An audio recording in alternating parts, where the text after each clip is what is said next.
We've been traveling full-time as a family of 4 for the past 2 years. All of our travels across 4 countries have come in many different shapes and sizes, but mostly our primary mode of travel has been on the road, literally. We started off in our beloved bus bay and have recently purchased an empty limo van to build out and ship overseas. However, this week we're getting off the road and into the air to go to a place we've never been, a place where we would never be able to take the van. Jamaica.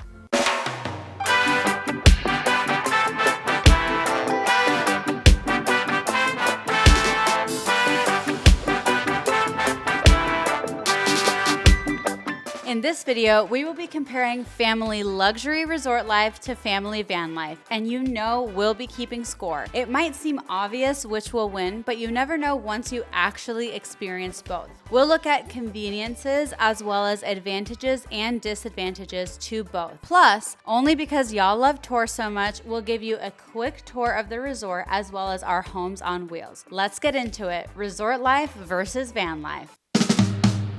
When we arrived, we knew we were going to be in paradise under palm trees next to crazy blue water, but we were not ready for the food. We thought that because the food wasn't all-inclusive, it would be lower in quality, but wow, this was not the case. Donut.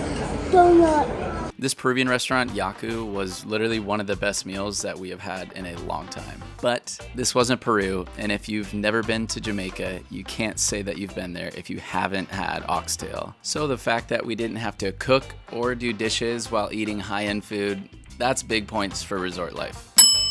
But one thing we learned while we were there was that it's really nice to have a kitchen in your living space. Because we were in a traditional hotel room, we didn't have a kitchen and pantry. This was a bonus point for van life as we always have our fridge and pantry nearby when we're hanging at home. You never know when you need to calm a toddler with an emergency yogurt. Then again, room service just might take that bonus point right back. But more than the kitchen, we always told our friends that traveling full-time in a vehicle can be extremely convenient because you always have everything you own with you. No need to buy sunscreen or whatever else you forgot to bring or couldn't fit in your suitcase. From toys to food to clothes, we have everything in our own space.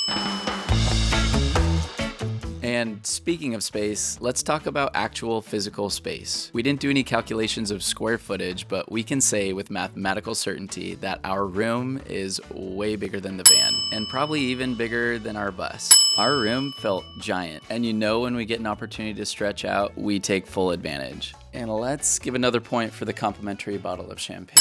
Although the room was huge and the champagne was amazing, we learned another sneaky advantage to van life, and that's separate sleeping quarters. In our bus, we actually had 3 separate sleeping areas, and in our van, we will have a condo-like upper room where the kids will sleep. So when the kids go down, we can still have the lights on and enjoy the evening. In the resort hotel, we had to throw on our headphones and keep the lights low once Evie and Olaya went down. Go to bed. Of course, you can buy a separate room or get one of these epic villas, but that all depends on what you want to spend. I'm definitely getting a villa next time. All right, let's give the people what they want and show you the resort so you can get a feel of what van life is actually up against.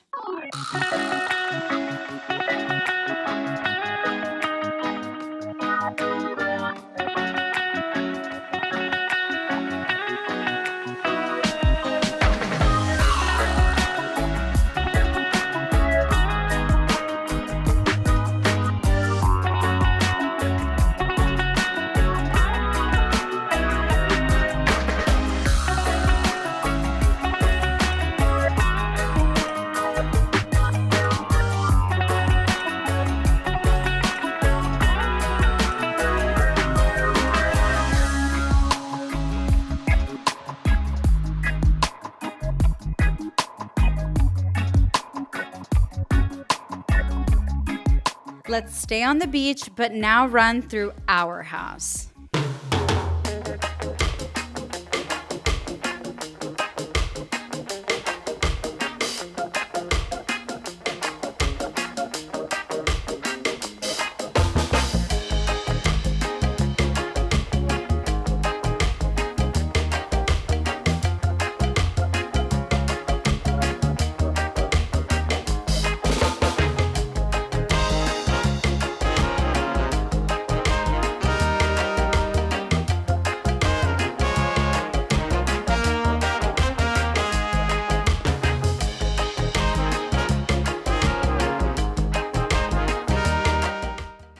So both Beaches Negril and our bus are looking real fine on the sand, especially you, Bay, don't worry. But there's just way too much to do here not to objectively award the tour points to resort life. Sorry, Bay. But one thing our vehicles are good at are getting us close to awesome places and adventure. To paint the picture, last year I went for my morning run to a casual sequoia grove while living in Yosemite National Park. And here I got to run on white sand in the Caribbean. But after putting our heads together, we gave this category, adventure, a tie between resort life and van life, because you can pretty much have endless adventure with both. Our favorite family adventure here had to have been the glass bottom boat and watching Evie and Alaya completely mesmerized. And our favorite adventure as a couple was for sure scuba diving.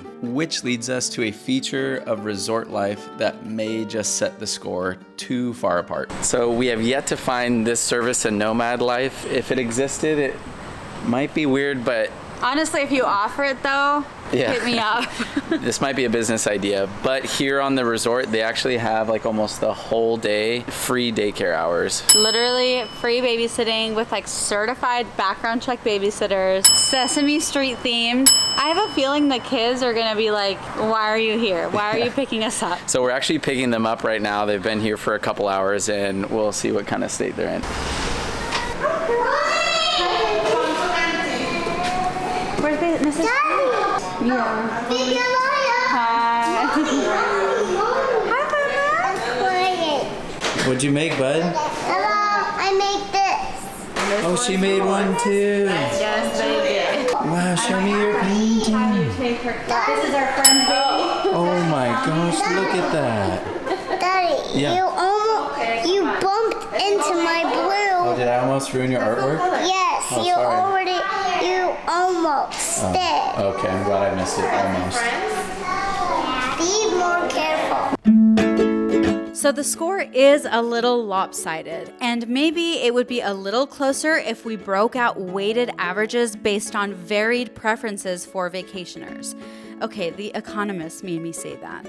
But we won't get too caught up in the numbers. Based off of the results, does this mean we're switching to be a full-time luxury resort family? Probably not. But let's be real. If Beaches Resorts wanted us to try out all the resorts around the world, we might have to take them up on that. You know where to find us. But what we really learned by comparing the two is that we get to enjoy the advantages of both. Would we love 2 a.m. frozen yogurt and pizza every day? Yes. And unlimited water? Definitely yes. But we love our little life, and this was the perfect getaway to recalibrate and treat ourselves. Massages. Treat yourself. Mimosas. Treat yourself. So if you're looking for relaxation and recalibration, then this might be your sign to set up a week of resort life. Kids can make vacation way more stressful than daily life, so a place like this can mitigate a lot of travel stress. And if you're looking for stress but endless adventure, then try renting one of these. Nomadic Life, aka Van Life, has changed ours, and we can't wait to see where it'll keep taking us.